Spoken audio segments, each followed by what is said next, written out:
The Fat Controller preferred steam engines on his railway, but he found diesels useful because they could pull either coaches or trucks. "You're versatile," he would say to them. "Real mixed traffic engines." Boko and Bear were proud of this, but James was not impressed. He liked these two diesels, but he treated all others with deep suspicion. "Diesels don't use coal and water," he would say darkly. "How can you trust an engine who isn't normal in his habits?"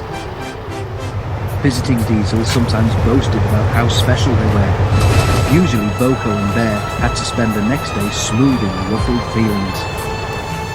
One day, a particularly haughty diesel came from the other railway. When the visitor found that he was to share the shed with steam engines, he stopped outside in disgust and refused to go any further. "Why on earth does your controller keep such out-of-date objects?" he growled rudely. "Dirty, smoky, slow things. Ugh!" He shuddered delicately. "On our railway," the diesel continued loftily, "steam engines are kept strictly in their place and not allowed on the main line without special permission." Boko, who was showing the diesel round, lost patience. "Stay outside then if you're so proud about it," he said crossly. "I'm going to join my friends." "I hope it's cold tonight and he can't start in the morning," snorted James. "At least someone might want to preserve us. Who'd need him? Old stuck-up."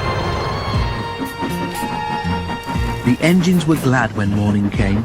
They went to fetch their trains as early as they could, and the visitor was left alone.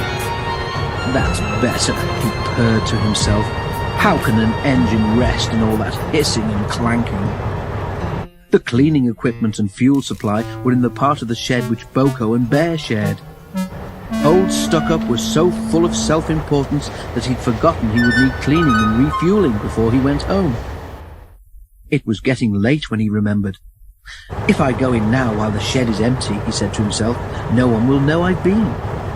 He scuttled forward quickly, too quickly.